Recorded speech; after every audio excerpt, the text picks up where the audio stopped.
On May 2, 2009, in Wausau, Wisconsin, USA, a terrible crime took place.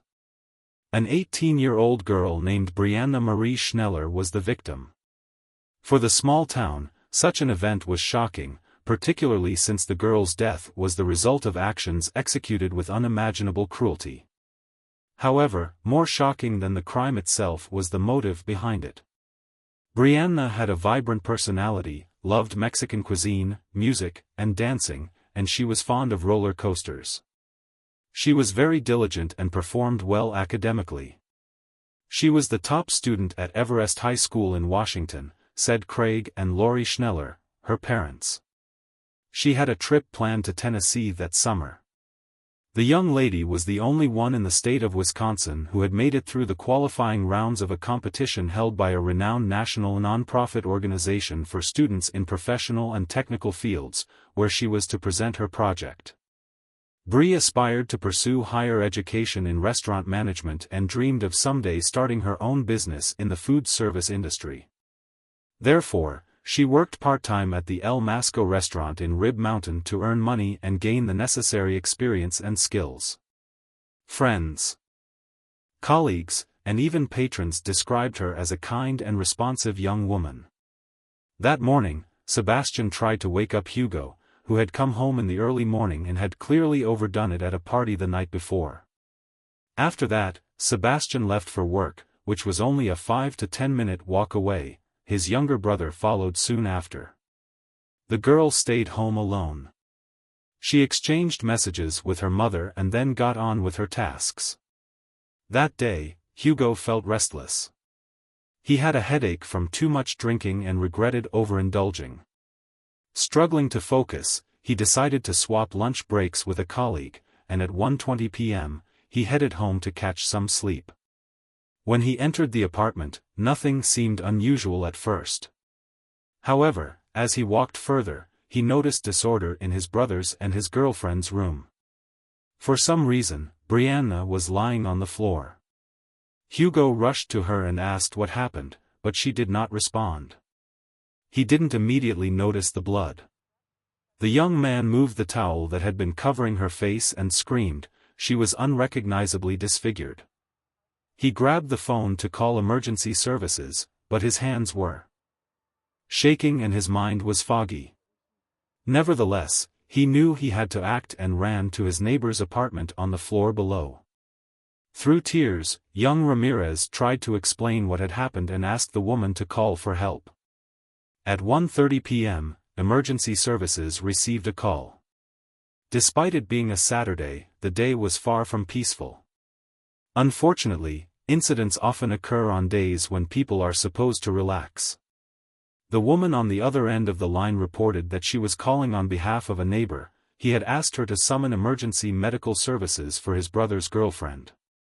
The unfortunate woman lay on the floor with cuts on her body and a disfigured face, showing no signs of life. Police and paramedics were dispatched to the address immediately. The parking lot of the apartment building was crowded, but one individual stood out from the crowd and approached them. It was Hugo Ramirez. He led the officers to the apartment. The young man could barely speak, so he simply pointed out the shocking scene. At the center of it all lay Brianna, her body bearing deep wounds. Stab wounds were evident on her chest, neck, and wrist. The officers asked the young man to leave the room while forensic specialists began their examination. One speculated that the victim had been lying there for some time, as the blood scattered everywhere had already started to dry. It was clear she had fought back, as evidenced by the defensive cuts on her arms. However, the assailant had overpowered her. The crime scene was rife with evidence. The first thing the forensic team noticed was a bloody iron lying on the floor, broken. Pieces were scattered nearby. It appeared that the criminal had used them to strike her face. 2 knives lay in the bathroom sink, one missing its sharp tip. Blood was found on the soap, leading investigators to speculate that the criminal had used it to wash their hands. However, the bloodied shoe print left on the carpet drew more attention. Overall, the examination of the dwelling revealed several curious details. There appeared to be no signs of forced entry, suggesting that the victim knew the wrongdoer or that he had some way of gaining entry to the apartment. Another notable detail was the scattered bills, ranging from $1 to $20, amounting to a substantial sum. Hugo explained that these were tips they had accumulated at work so much so that they were just placed anywhere. At first glance, nothing seemed to be missing from the apartment. Everything pointed to the fact that Brianna was the target of the attack, not robbery. This was confirmed by the broken knife tip found in her body. What kind of force was necessary to break a knife? Who could harbor such feelings towards a young woman, and most importantly, what could have been the cause of such unprecedented cruelty and aggression? Eager to shed light on the matter, law enforcement officers were keen to speak with the girl's relatives and close friends, especially as they needed to convey the dreadful news. In the police department's office, Craig and Lori Scheller awaited news. They had heard that something terrible had occurred at the home where their daughter lived, but unfortunately, they had been unable to contact her. With heavy hearts, they went to the police station seeking answers. The officers had to confirm that the parents' worst fears were indeed true. There was no greater sorrow for parents than to endure the loss of a child. The devastating news split the Schellers' life into before and after. Authorities provided photographs of Brianna for identification. The process was a mere formality, as her identity was already established, but protocol required it. Due to the horrific injuries, not all photographs taken at the scene were shown to the family, only those that showed part of her face were displayed. Once confirmed, the Schellers could hardly believe what had happened. After consulting with a psychologist, Craig and Lori were able to answer a series of questions. They were eager to assist the investigation and catch the person responsible, so they provided as much information about their daughter's life as possible. The parents insisted that she had no known enemies or ill-wishers, at least to their knowledge. It was also revealed that Brianna's mother was the last person she had communicated with that morning. Lori had taken Brianna's car to the auto repair shop and had messaged her daughter around 10 a.m. to inform her. Brianna had responded. This means that the tragic incident occurred after she spoke with her mother and before Hugo's arrival, establishing a timeline for the events. The police launched a comprehensive investigation. The first to be invited for an interview by the detectives were the Rodriguez brothers, Sebastian and Hugo, who were questioned separately. The fiancé of the victim, Sebastian, reported that he woke up at 9:15 in the morning, had a brief conversation with Brianna while getting ready for work, and then woke his brother. By 10:15, he was already at the restaurant. He learned about the incident after receiving a phone call. Hugo's account matched, stating he left the house about 10 to 15 minutes after Sebastian. He returned home at 1:20 p.m. because he was feeling unwell and wanted to rest. However, his illness and fatigue vanished when he discovered Brianna lifeless. After that, everything seemed like a blur. He explained that he was so stunned that he couldn't think straight on how to react properly, his mind shut down, and his hands trembled, leaving him to run to a neighbor and ask for help. The Rodriguez brothers' statements were credible, and their distress appeared genuine. However, the police had often encountered convincing performances before, so they needed solid proof of their innocence. It was entirely possible that one of them was the perpetrator and the other was covering for him. Therefore, detectives inquired about their relationships with each other. Sebastian declared his love for Brianna and his anticipation for their upcoming wedding. Hugo was asked if he had any grievances against his brother's girlfriend or if they had quarreled, to which he responded negatively. He also clarified that, despite her attractiveness and charm, he had no intentions toward her because he valued their good relationship and would never interfere with Sebastian's happiness. Brianna was like a sister to him. The interrogations lasted for hours, yet neither brother aroused any suspicion. After taking DNA samples from the young men, they were allowed to return home. To confirm or refute the Ramirez brothers' alibis, detectives interviewed employees of El Tequila Salsa restaurant and reviewed the establishment's surveillance footage. Sebastian and Hugo's accounts were corroborated, and the theory of a domestic-related crime was dismissed. Then who was the murderer of this innocent young woman? Could there be a predator in the city? Perhaps he had been watching Brianna earlier and had learned much about her. Maybe, on a day when she was alone, he executed his criminal intent. The investigation continued, and by this point, the autopsy results had come in, confirming the initial suspicions of the police. The sequence of the crime was reconstructed as follows. Brianna first sustained a blunt force injury to the head, likely with an iron. Then the perpetrator cut her throat, followed by multiple stab wounds to her body. The ferocity and relentlessness of the attack were evidenced by the number of wounds, which were so numerous that even experts couldn't tally them. At least 2 of these injuries were immediately fatal. The young woman fought fiercely for her life, as indicated by the foreign DNA found under her nails. Later developments revealed that earlier statements claiming nothing was missing from the home were incorrect. The victim's phone had disappeared. Sebastian discovered the loss and promptly informed the detectives. This piece of information became a critical lead. Once the police received this new clue, they began searching for the mobile device. Brianna's cell phone provider reported that her phone was still active and provided its location. It turned out that the phone had been nearby all along, specifically within the premises of the restaurant where Sebastian and Hugo worked.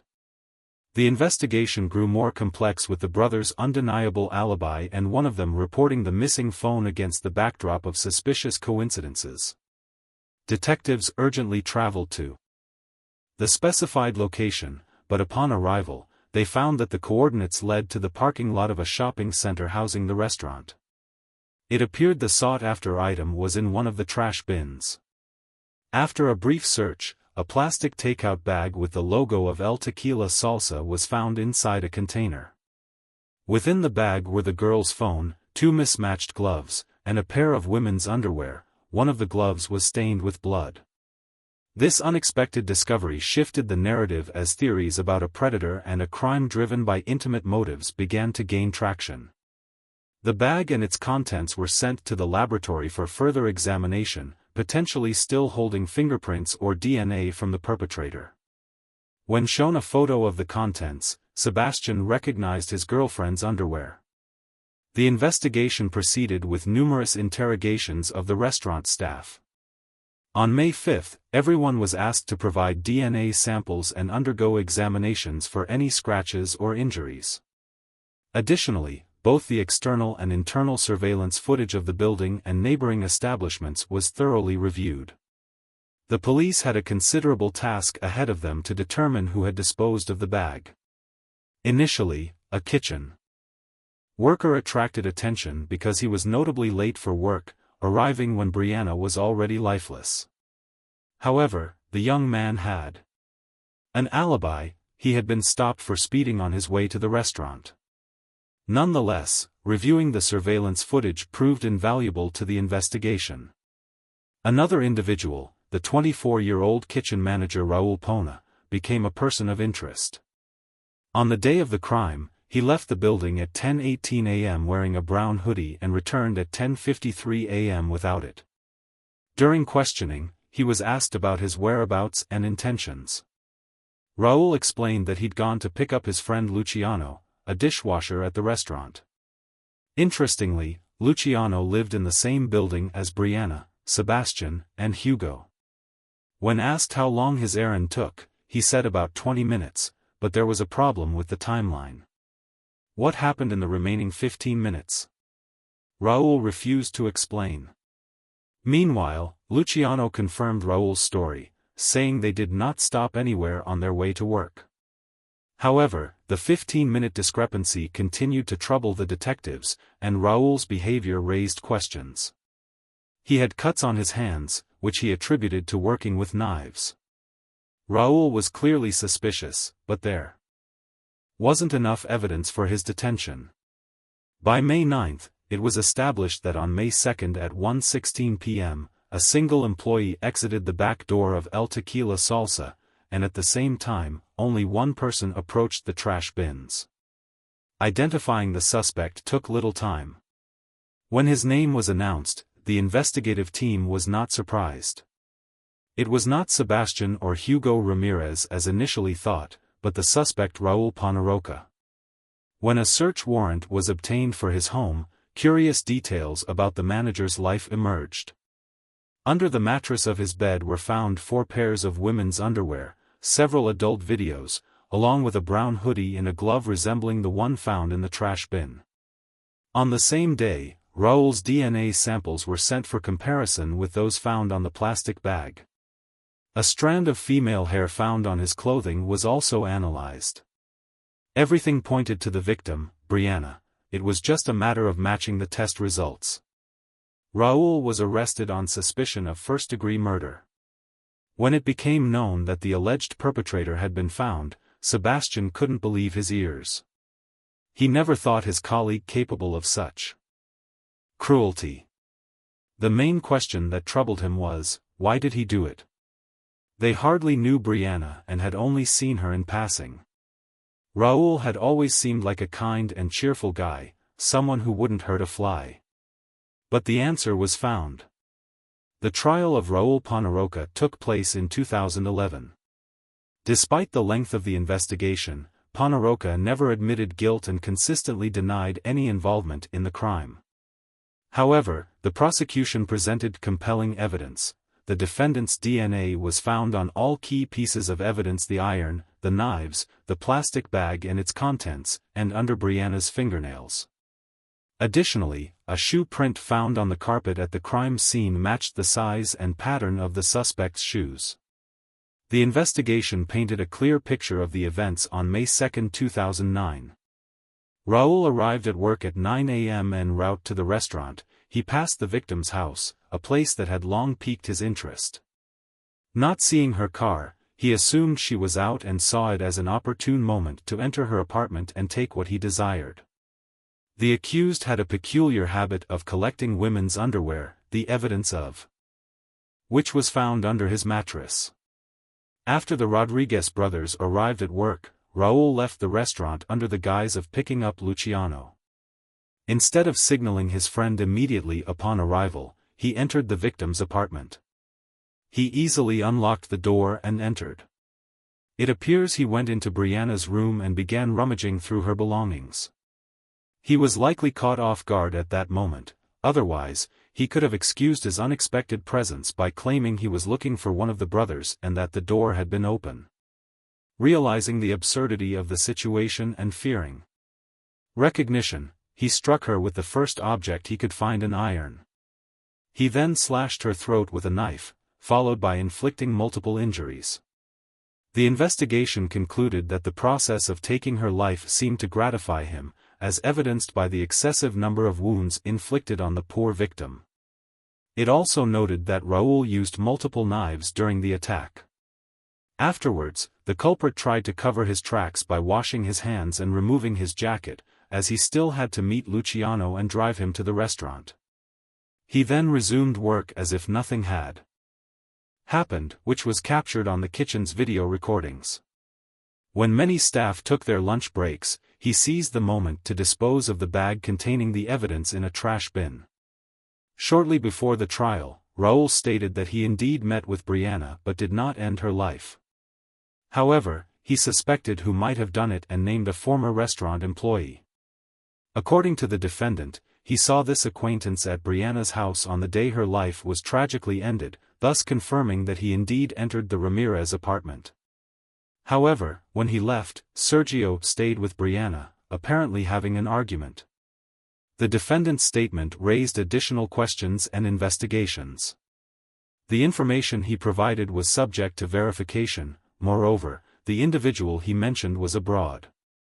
Nonetheless, authorities managed to contact Sergio, who even appeared at the trial to testify his non-involvement and refute Raul's slander.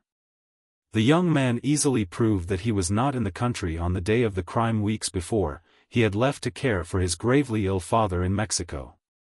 Apparently, the defendant hoped that contact with Sergio would not be established, thereby sowing a seed of doubt among the jurors. However, his plan failed. The defendant merely emphasized that he had no qualms about falsely accusing an innocent person of a heinous crime. It was clear that he felt no remorse for his actions. During the trial, Brianna's relatives, as well as Sebastian and Hugo, were present. The young men struggled to contain their emotions, prompting officers to repeatedly call for calm. Ultimately, Raul Poneroca was found guilty of the crime against Brianna Schneller, as well as burglary. He was sentenced to life imprisonment without the possibility of parole. He is serving his sentence at a correctional institution in Wisconsin. Following the verdict, the victim's father stated that his daughter's case had become personal for many involved, as they all have families and children. He shared that he has not parted with a Father's Day card Brianna gave him, cherishing every memory of her. Craig Schneller confessed that Brianna's death broke his heart, and he lost faith. No information about Sebastian Ramirez is available. It is only to be hoped that he has closed this tragic chapter of his life with a sense of completeness and has been able to move forward. One day, his brother Hugo appeared on a television show, discussing the ordeal they endured. Raul's actions were fatal for Brianna. He not only ended the life of a beautiful young woman but also devastated the hearts of her family. Things could have been different if the young man had not chosen to cover his tracks. He might have gotten away with clumsy explanations and apologies to the girl. At most, it would have ended with a confrontation between him and the Rodriguez brothers. It is unlikely the victim would have reported him to the police, and even then, the incident could have been resolved with minimal harm. Located in Lee County, Auburn is the largest city in eastern Alabama. It's also Alabama's fastest-growing metropolitan area and the 19th fastest-growing metro area in the United States since 1990. Unofficially nicknamed the loveliest village on the plains, Auburn. Auburn is a melting pot for cultures with its southern hospitality. This historic college town is the home to Auburn University, one of the most recognized public universities in the nation. Today's story involves a former student of this university, Lori Slasinski. Lorian Slasinski was born to parents Cass and Irene Slasinski on September 21, 1981. Gifted with blue eyes and blonde hair, Lori was always adored by her parents and her big brother, Paul. The family was originally from New York State but later moved south to the rural Alabama farm country near the town of Auburn when Lori was just 13 years old. As a country girl being raised with animals, Lori was an avid animal lover. According to her friends, Lori was absolutely beautiful. She loved spending time with friends, watching movies, riding a bicycle, and playing video games. In addition to all that fun, she was also very studious, and her family tried to support her as much as they could. After finishing high school, Lori enrolled in nearby Auburn University, where she majored in psychology with a minor in criminology. Her parents bought her a mobile home so that she could live off campus in a manicured trailer park that was popular with students. She was living alone with her beloved dog, Peanut, a Yorkshire Terrier. Her close bond with her family remained intact, with her mother calling every day to check up on her. In 2005, she graduated with honors from Auburn University. Soon after graduation, she took up a job at the East Alabama Mental Health Center while still living in the trailer park. She also made plans to go for her master's degree in psychology in the near future. Lori's family was proud of her achievements, unaware of any foreshadowing of the evil that was looming over her. On June 10, 2006, 24-year-old Lori had made plans for a girls' night at her best friend Lindsey Braun's house. They had plans to have a few drinks and watch a movie. Lori first met Lindsey in their junior year at Auburn University, and, already impressed by Lori's sweet, charming, and outgoing personality, the two girls became friends. Their bond only grew stronger when they both got a job at the same mental health facility after graduation. Around 6:30 p.m. on June 10, Lori called Lindsey, saying that she had to stop at the store and then she'd head over to her house for the movie night. Unfortunately, she would never make it there. Lindsay grew worried when she did not hear from Lori again that night or the following day. She called Lori several times and left messages on her home answering machine, but she never heard back.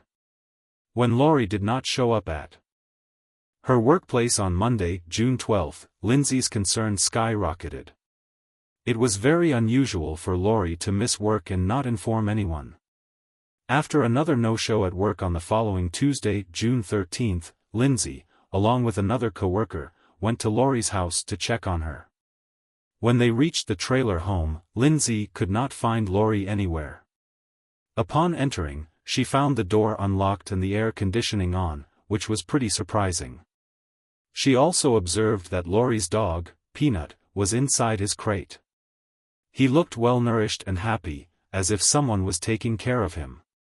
Amazingly, his crate was unsoiled, even though Lori had been missing for several days at that point. Lindsay felt that something was amiss, as it was unlike Lori to leave her beloved pet alone and unattended. Lindsay remembered that Lori had placed 3 rugs on the kitchen floor as the dog refused to walk on the tile. These rugs were missing, along with the outside trash can. When Lindsay entered, later that same day, June 13, 2006, Lori's mother, Irene, got a call from her workplace regarding Lori missing work for 2 days in a row. Irene immediately tried to call her, but could not get a hold of her. Afraid for her daughter's well-being, Irene immediately left for Auburn after alerting her husband, Cass, of their daughter's disappearance. Upon arrival, she entered Lori's trailer and found a disturbing scene. She noticed the door was slightly ajar, and her bed was perfectly made, but there was no sign of Lori. Her car was also missing. With a closer look, Lori's kitchen rugs, a pillow from her couch, a Galileo thermometer, a green trash can that Lori kept a rake and shovel in, and the phone cord for her landline were all missing. Alarm bells rang as Arlene instantly realized something was horribly wrong. She officially reported her daughter missing, still hoping Lori would show up eventually. As the initial investigation launched and police scanned through Lori's trailer home, they could not find any significant evidence linking a possible suspect. However, they noticed obvious signs of a struggle and scuff marks on the wall. There was semen discovered on Lori's bedsheet, and traces of blood were found on the doorknob. A coat hanger and a single golden hoop earring were also found at the scene. Police would soon recover surveillance footage from June 10, 2006, showing Lori stopping at an Alabama Walmart. This was the last known sighting of Lori, and no one had any clue what happened to her after that. However, a tip would soon come in. Later that afternoon, Arlene received a phone call from one of Lori's friends, 25-year-old Daryl Richard Ennis, commonly referred to as Rick. Rick told Arlene that he met Lori the day she went missing and thought she might have gone off to make a drug deal. Lori had met Rick Ennis at a bowling alley where he worked. She often hung out there when she was still a student. Arlene knew him because Lori had invited him to spend Christmas with her family in 2005. Lori felt bad for him, as he had no family of his own. However, Arlene could not believe what Ennis was claiming. Despite her daughter's close friendship with him, she did not believe that Lori would ever be involved in drug dealing. She thought he was simply lying, though she had no clue why. Police were also given this information by Ennis himself, yet before they could act on it, a terrifying discovery was made. On June 14, 2006, 4 days after Lori's disappearance, at approximately 4:40 a.m., her car was found fully ablaze on an impasse near the bowling alley where Rick had previously been employed. From that point on, the investigation shifted from a missing persons case to a possible homicide. According to investigators, the fire destroyed any traces of evidence that might have been found inside the car. However, Lori was not inside the vehicle at the time it was burnt. A hand-rolled cigarette was on the ground near the car, and a gas can was also found close by in the woods. The incident horrified Lori's family, who were now almost certain that something very bad had happened to her. Investigating the information Ennis provided to Arlene was the police's only clue at the time. When Ennis was brought in for questioning, he repeated the same story he told Arlene, only adding more details. This time, Ennis claimed that he and Lori grew marijuana together, suggesting that Lori might have gone off to sell her share of the weed they grew. He also added that Lori could have been dealing with shady people. Police raided Lori's trailer, however, even after a thorough search, they were unable to find any evidence of Lori dealing drugs. During the interview, investigators also noticed several scratches on Rick's hands and arms, which he claimed came from his dog. More concerning things came to light when investigators talked to Lindsay. According to Lindsay, she had heard Rick Ennis speaking in the background when she and Lori last spoke on the phone the day Lori vanished. Since Ennis was known to be a friend of Lori's, Lindsay didn't think much of it at the time. Lindsay claimed that when she texted Rick inquiring about Lori's whereabouts, he said she was fine when he left her. Lindsay also informed the investigators that, before her disappearance, Lori had told her that Rick had written a love letter to her. His feelings for her were not reciprocated. Lindsay also claimed that Lori told her that she was not romantically attracted to Rick and was going to have a conversation about it with him later. Investigators found out that Ennis told his friends about his letter and Lori's rejection. When police re-interviewed him to confront him with the new information they collected from Lindsay, he admitted meeting her hours before her disappearance but insisted that Lori was perfectly fine and was preparing to go to the store when he left her house. However, investigators discovered several inconsistencies in his statement. Investigators began focusing on Rick Ennis as their prime suspect. Their suspicion only grew stronger after searching his car, where they found several items of interest, including a knife, some cleaning supplies, and handcuffs. To gather more evidence, investigators began digging through his past, but they were not expecting the twists they were about to uncover. Looking through the unimaginably dark past of Rick Ennis, investigators discovered that he had actually murdered his mother and stepfather when he was only 12 years old.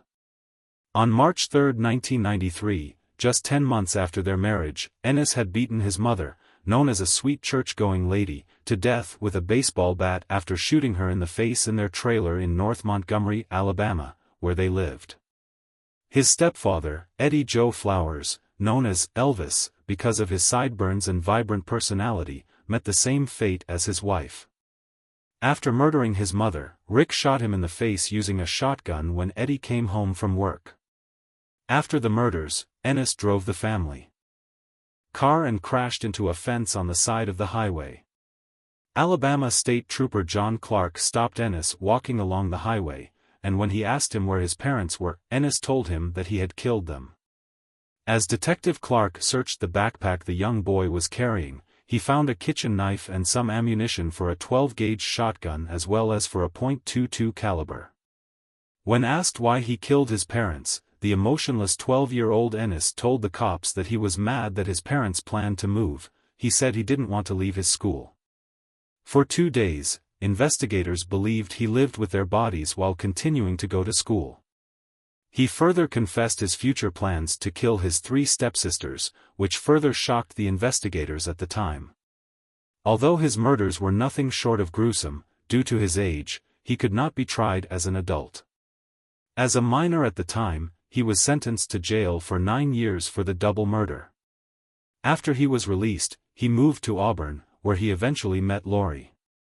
After Lori's disappearance, Rick Ennis became the prime suspect in the case. However, despite Ennis's past and loads of circumstantial evidence, it was impossible to charge Ennis for Lori's murder without her body or any direct evidence. Ennis left Auburn just weeks after his interview with detectives and moved elsewhere, finally ending up in Huntsville, Alabama, in 2007. By then, though, Lori's case had gone cold. After moving to Huntsville, he soon moved in with a roommate, Abram Sizemore. Abram noticed that Ennis brought kitchen rugs with him, which he claimed were a gift from Lori. He also told Abram that he was in love with a woman in Auburn who disappeared without a trace but did not mention her name. Abram found nothing unusual in these conversations until he learned about Ennis's dark past. He then asked Ennis to leave immediately. Abram later claimed that when he returned to his apartment, it was completely trashed. However, the police recovered the rugs, one of which tested positive for Lori's blood. Abram also claimed later that he saw a Galileo thermometer in Ennis's room before he moved in with him, the same kind that was missing from Lori's home. Sadly, the police could still not link Ennis to Lori's murder at this time. As their prime suspect remained at large, the case remained unsolved while Lori's devastated family waited for answers. For years, this case had no updates. Then, in 2016, after a decade, Mark Whitaker, a special agent of the Alabama State Bureau of Investigation, opened a cold case unit and started reinvestigating Lori's disappearance. Along with his team, which included his longtime partner, Agent J.W. Barnes, Lori's case became their first project. They began revisiting the evidence, sending some of the items to forensic labs for testing and conducting several interviews and re-interviews. After the re-examination of the evidence, Ennis naturally became their main suspect. Agent Whitaker was aware of Ennis's past, and his gut told him that Ennis had done something similar to Lori, but he had no idea how to prove his guilt without more evidence or a body. However, in an unexpected twist, Agent Whitaker's partner, Agent J.W. Barnes, found an important piece of evidence while looking through the files. He discovered a report in an envelope that had not been opened for 10 years. After Lori's disappearance in 2006, police had collected evidence from the trailer, but no one had followed up with it when the results came in. The results showed that stains found on Lori's bedsheet and blood on the interior side of the front door contained Rick Ennis's DNA. After organizing all the evidence, investigators built a strong case against Rick Ennis and were eventually able to get an indictment order in 2018. By this time, Ennis was highly engaged to a school librarian named Elena Atkinson and was living in Pilot, Virginia, where he was working for a company that designed and built portable living structures called yurts. On August 6, 2018, on his 38th birthday, 12 years after Lori Linsky went missing from Auburn, Rick Ennis was arrested by a task force of U.S. Marshals. While this came as a relief to Lori's family, Ennis's fiancée and co-workers were shocked by this turn of events. After being arrested on 2 counts of capital murder, his trial was postponed due to COVID-19. The trial finally began on April 1, 2022. While the prosecution presented all the evidence that suggested Ennis's involvement in the crime, including the cigarette butt on Lori's bedsheet containing his DNA, the defense argued that police could have taken the cigarette from Ennis's home and planted it at the crime scene. They also attacked Lori's character by trying to portray her as a drug dealer to explain how his DNA got on the bedsheet. Rick claimed that he had consensual sex with Lori before her disappearance, suggesting that they were still intimate despite Lori's rejection of his advances. However, his story did not seem very convincing, especially when 2 more witnesses came forward with jaw-dropping information. One of his former co-workers in Alabama, Jeremy Brooks, stated that on June 9, 2006, just 1 day prior to Lori's mysterious disappearance, he received a call from Ennis asking if he could bring him gas and if he could keep the gas tank. Jeremy rejected his request. Later, after police found Lori's scorched car, a gas can at the scene matched the description of a gas can that was missing from the bowling alley where Ennis worked. Another of his former co-workers from South Carolina, Terry Booth, testified about the chilling experience he had with Ennis years prior. Terry remembered asking Ennis why he moved from Auburn, and Ennis told him that he had to get rid of a body. Although Terry thought Ennis was just joking, the announcement of his arrest for Lori's murder proved otherwise. Although Rick Ennis continued to deny all allegations against him and maintained his innocence, the jurors returned a guilty verdict after 2 days of deliberation. He was facing the death penalty for the crime, but the district attorney agreed to take the death penalty off the table after consulting with Lori's mother, Arlene. Arlene later said that she felt at peace agreeing to a life without parole sentence for Rick. Ennis would save her from years of potential appeal hearings, but would also ensure that Ennis would never be free. On April 14, 2022, he was sentenced to life without parole. He remains incarcerated in William E. Donaldson Correctional Facility in Bessemer, Alabama, for killing Linsky. The outcome was bittersweet. With tears in her eyes, she shared that it meant she had to finally accept that Lori was never coming home, an incredible hope that a portion of her heart always clung to. Let us know in the comments section what your thoughts are on this tragic case. Do you think Rick Andis will ever give up the location of Lori's remains? If you like our content, don't forget to like, share, and subscribe. The Sharp family lived in Victoria, Australia, a place with peaceful beaches and quiet suburban life. John Sharp, his pregnant wife Anna, and their adorable daughter Gracie seemed a happy family, but this image was soon shattered, leading to one of the most heart-wrenching cases in Australian history. In March 2004, the Sharp family home became a crime scene.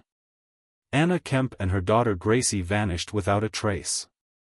Born on February 28, 1967, John Sharp grew up in a world familiar to many of us, a childhood marked by the usual ups and downs, aspirations shaped by the world around him, and the pursuit of happiness supported by his family. Raised in a community where neighbors knew each other by name and children played freely under the sun, John's formative years seemed filled with simple joys. As John transitioned into adolescence, those who knew him observed his evolution from a bright-eyed child into a quiet, somewhat introverted young man, intelligent and courteous, yet always on the periphery, as if watching the world from a distance. John was always there but somehow apart, like he was searching for something he couldn't quite find among the people around him. It was during these formative years that John's path began to subtly diverge, laying the groundwork for the man he would become. His silent observations and the unvoiced thoughts simmering beneath a calm exterior might have been the early signs of an upcoming storm. Anna Kemp, coming from New Zealand, brought with her the promise of new beginnings when she arrived in Australia. Her infectious smile and love of life touched the hearts of those around her, including John Sharp. They met at the Commonwealth Bank of Australia, where they both worked. Anna was 4 years younger than John. Laughter shared over coffee and long walks along the beach culminated in their wedding day. Anna's spirit was a stark contrast to John's quiet introspection, yet their paths were destined to intertwine, igniting a tragic sequence of events. Maybe it was the allure of opposites attracting that drew them together, or perhaps something deeper, a shared longing for connection, for being understood. They married in October 1994 and lived in various places around the Mornington Peninsula area of South Melbourne. The future seemed bright, filled with endless possibilities. But behind the joys of marriage, the initial signs of strain began to emerge. The arrival of a child brings a new dawn for a family. Gracie, born in August 2002, with her innocent eyes and radiant smile, became the center of John and Anna's world. Yet the joy of parenthood also brought new challenges, casting long shadows on their peaceful family life. Every home holds its secrets, its private sorrows, and silent battles. For John and Anna, the dream of a happy family life in the suburbs of the Mornington Peninsula soon faced trials that tested their bond. Gracie was diagnosed with hip dysplasia, requiring a corrective orthopedic harness and causing her endless discomfort. Her early months were marked by relentless crying and sleepless nights, a situation that tested her parents to their limits. Once the harness was removed, problems with eating began, and her sleep issues persisted. Anna sought professional help for these challenges. The family relocated one last time to a residence on Prince Street in Mornington, a quiet coastal town about 35 miles south of Melbourne. This place would tragically become the final setting for Anna and Gracie. In November 2003, Anna became pregnant with their second child. Gracie was just 15 months old, and Anna was very excited. She was a loving mother, and Gracie was what she was living for. She'd always wanted more than one child because she never wanted her daughter to be on her own. That way, when she and her husband were no longer there, Gracie would have somebody. The facade of family harmony lasted until March 21, 2004, at a nephew's birthday celebration the last time Anna was seen alive. Guests saw no signs of discord between Anna and her caring husband, John. The next day, Anna dropped Gracie off at daycare and arranged to catch up with a friend. Her final contact with someone outside her marriage occurred the day after during a call to her private health insurance company, where she discussed extending their health cover to include their expected child. Then John called Anna's friends to tell them she had left with another man and had left Gracie with him. He reached out to Anna's mother, claiming she had abandoned him for another man and that he was unaware of her whereabouts, though he anticipated she would return for their daughter within the week. He kept bringing Gracie to her daycare, telling the staff that he and his wife had parted ways, which meant Gracie wouldn't be coming back to the daycare. Anna's family received emails from Anna, and her mother received a bouquet of flowers from her daughter, but no phone call. The initial shock and confusion of Anna's friends and family quickly turned to worry. How could a devoted mother and her child simply disappear without a word? By May 2004, Sharp, engaging with the media, painted a picture of a man tormented by his family's disappearance. He said to the local paper, "Anyone that knows me knows I gave 100% for my daughter and my marriage."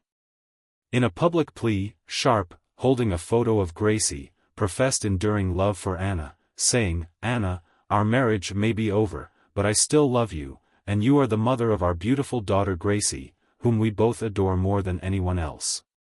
He claimed he had spoken to Anna a week earlier and that she had left him for another man. He asked anyone with information to come forward, saying, "My biggest fear is being denied a part of Gracie's future." His demeanor and statements, however, seemed odd and struck a discordant note, inviting scrutiny over the authenticity of his narrative. Despite proclaiming their marital dissolution, an inconsistency was highlighted by his premature use of the past tense when speaking about his family, a detail that did not escape police notice. Behind the scenes, law enforcement began to peel back the layers of John Sharp's carefully constructed narrative. Each unanswered question pointed to a darker reality. What secrets lay buried within the Sharp family? Anna and her mother used to call each other every couple of days. When Anna missed several of her calls, her mother grew concerned. She called Sharp, who justified Anna's absence with weak explanations like being busy taking Gracie to daycare. This made her even more worried. Anna's devout Catholic beliefs and her unlikely affair and abandonment, initially without Gracie at 20 weeks pregnant, fueled her family's distrust toward Sharp's account. This was further aggravated by the impersonal emails and gifts without any phone contact. Upon Anna's continued absence, her mother alerted the police in New Zealand and reported her daughter missing, prompting communication with the Mornington authorities. Confronted by the police, Sharp told them Anna got into a blue car and relocated to Chelsea with their daughter, denying any knowledge or involvement in their disappearance. The search for Anna and Gracie commenced with urgency. Missing Persons Officer Neural Fraser said detectives had to keep an open mind and not assume the mother and daughter were dead, as they had only been reported missing. She said Anna's bank account had been used intermittently and her phone was used once or twice. "We kept thinking, is she alive?" But as days passed, hope began to fade, replaced by a gnawing realization that the answers they sought might reveal a truth too painful to bear. Sharp quickly became the main suspect since there was no evidence to support his statement. The investigation's pace quickened as new information surfaced. Friends and acquaintances came forward, their testimonies shedding light on the growing tensions behind the closed doors of the Sharps' home. One of the friends confessed, she mentioned they were going through a tough time. "I never imagined it could lead to this." The investigators increased pressure on Sharp, trying to make him nervous so that he would make a mistake. He lived like a recluse and never had guests. Their family home was ominously quiet. John was followed by undercover officers to monitor his movements. Soon, there was a breakthrough in the case. To mislead investigators, Sharp periodically utilized Anna's phone and bank card, crafting an illusion of her active presence across the southeast suburbs of Victoria. However, this charade crumbled under police surveillance, capturing Sharp's attempts to conceal evidence.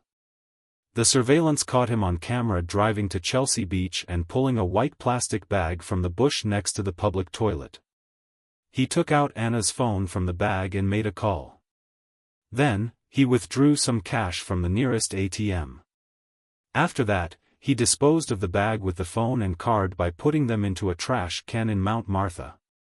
He then drove home and called the missing persons unit, telling them that his wife had just called him and withdrawn cash from their joint account. But the team already knew exactly what had happened.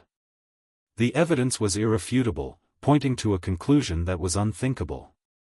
Not having enough evidence to charge Sharp with murder and being unable to determine his motive, the investigators hoped that he could lead them to the bodies. But as days passed with no action from Sharp, the decision to arrest him was made.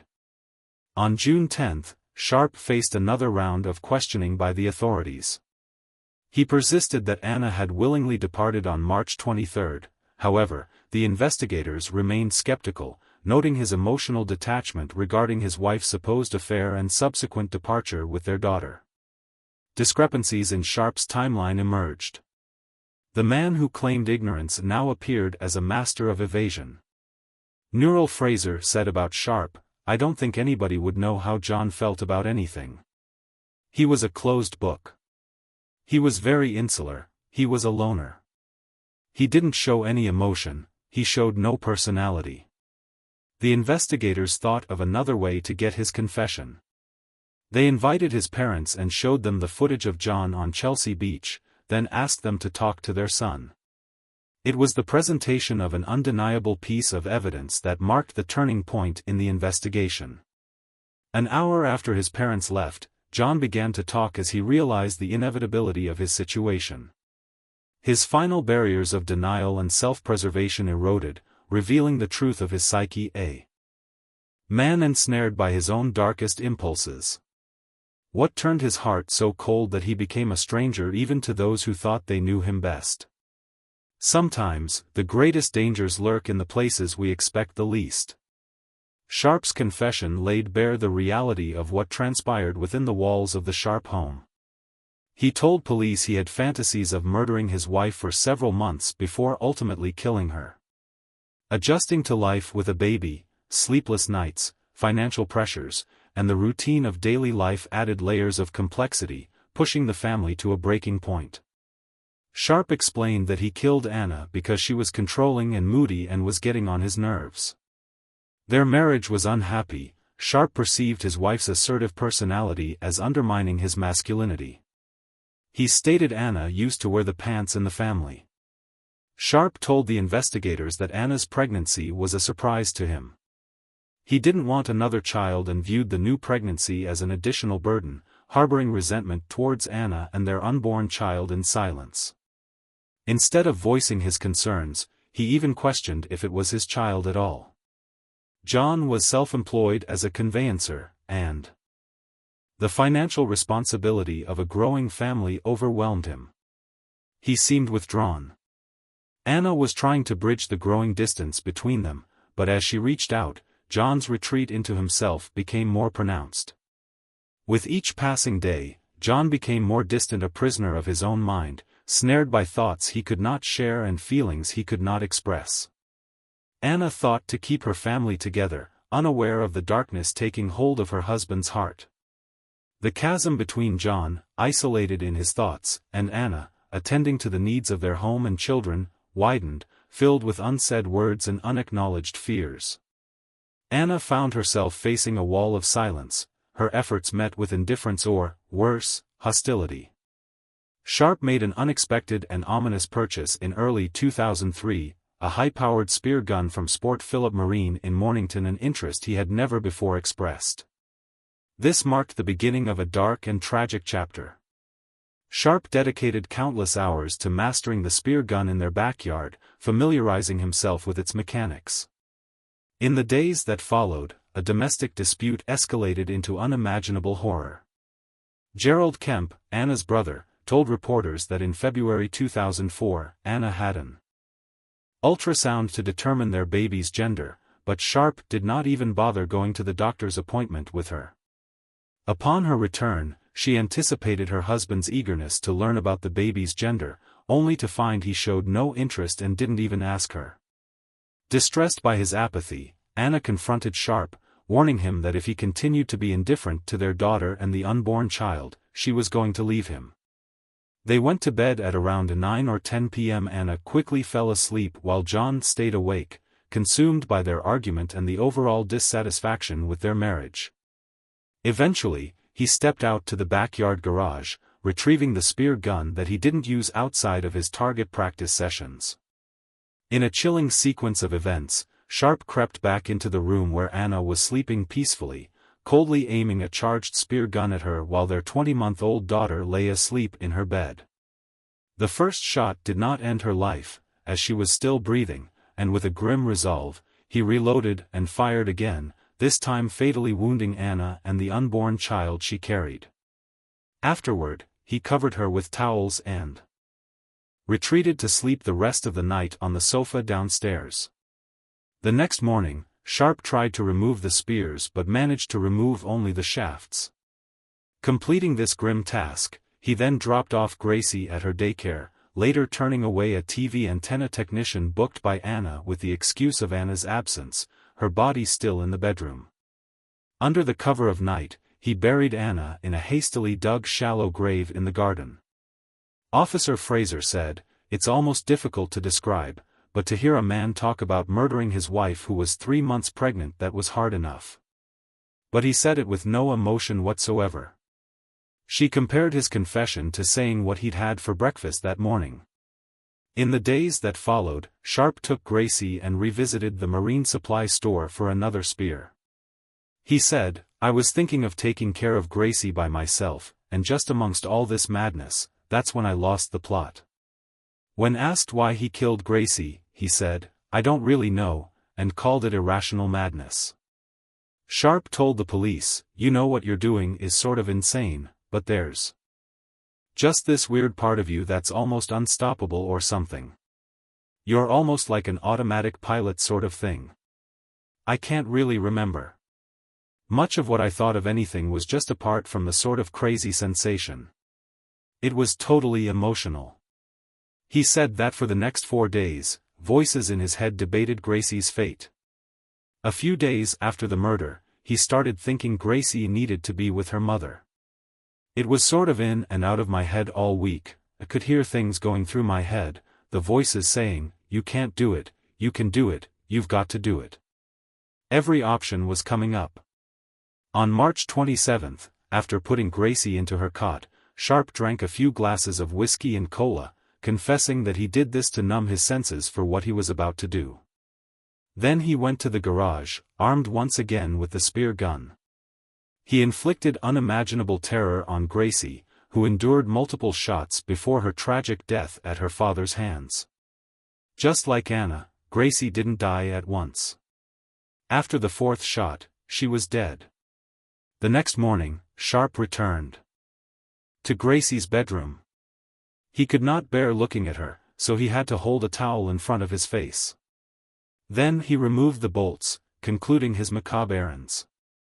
Sharp acquired a chainsaw at a local Bunnings Warehouse hardware store in Frankston.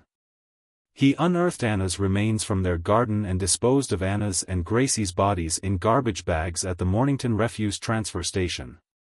He also discarded the spear gun, the chainsaw, Gracie's clothes, and toys.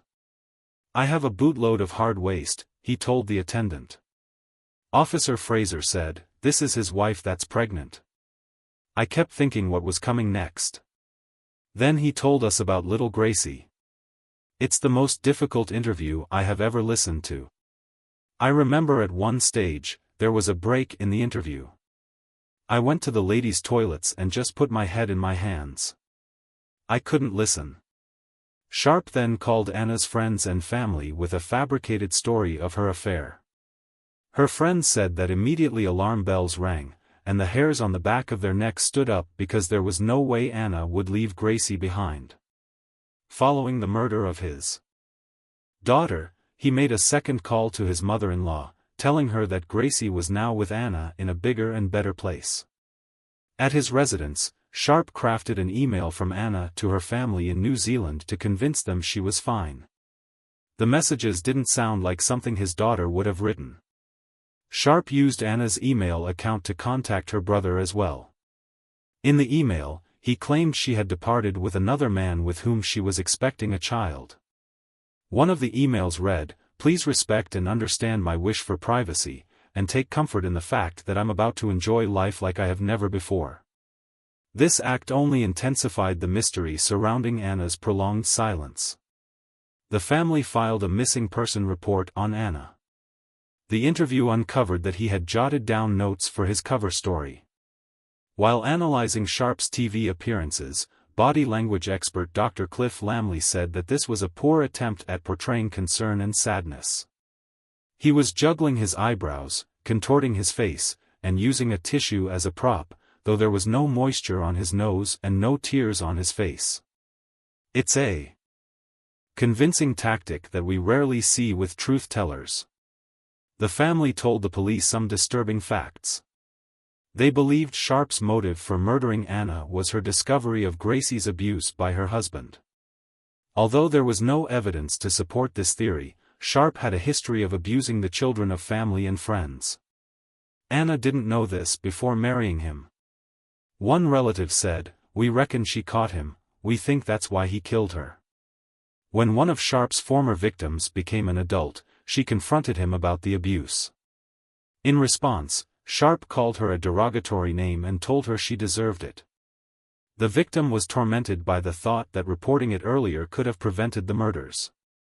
Anna's brother later said that after the couple's honeymoon, she told her mother about their marriage, "I think I've made a mistake." Her brother remarked, "She just carried on with the mistake." She said there was no passion or love. Nevertheless, the couple continued their life together. An exhaustive 3-week search at a landfill in Mornington eventually led to the discovery of both Anna and Gracie's remains. Neural Fraser was a member of Victoria Police for almost 30 years. One case she will never forget is the Mornington Monster. During the search, she spotted a blue bag. She opened it but saw a kitchen glove, so the search continued. However, she had a gut feeling that something was wrong, so she returned to the bag.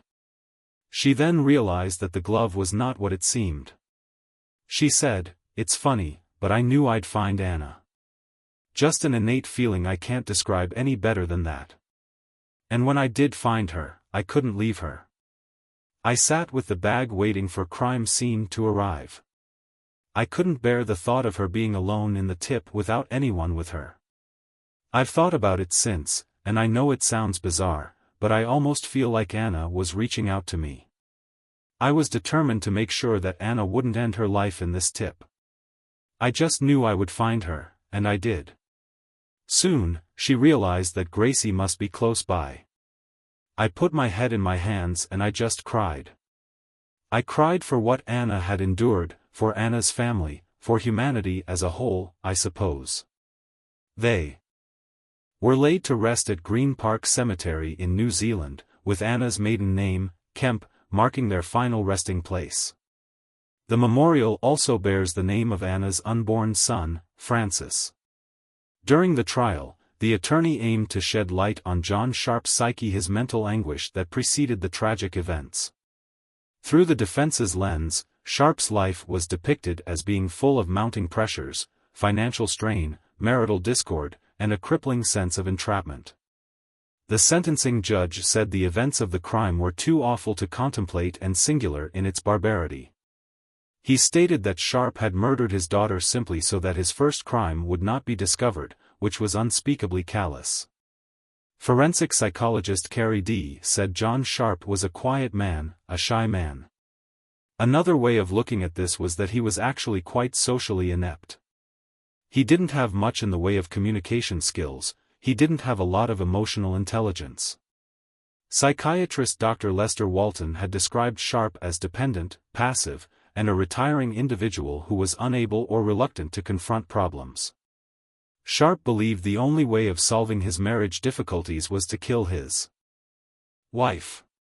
The Mornington monster pleaded guilty to the murders committed against both Anna and Gracie, receiving 2 consecutive terms of life imprisonment for each, without eligibility for parole for 33 years. He will be eligible for parole in 2037. Sharp wept like a baby on hearing the verdict. He is kept under protective custody while serving his sentence, as he faces life threats from other inmates. Sharp's elderly parents said John's crimes were horrific. He has given himself a life sentence for what he has done, and he will live with this for the rest of his life. One of Sharp's nieces said that his crimes have stolen 3 beautiful and precious lives. Sharp's crime is considered Victoria's worst case of the millennia. Investigator Shane Brendel said, "It's a healing process for us as much as anyone else, and with the passage of time, that gets a little easier. But it certainly makes you appreciate your own circumstances, your own family, and cherish every moment that you have with them. Knowing that there are people out there that resort to these sorts of means to eradicate their own families just makes you know how special and important your own families are." I'd love to read your comments on the case. Please subscribe if you haven't yet, and stay in touch.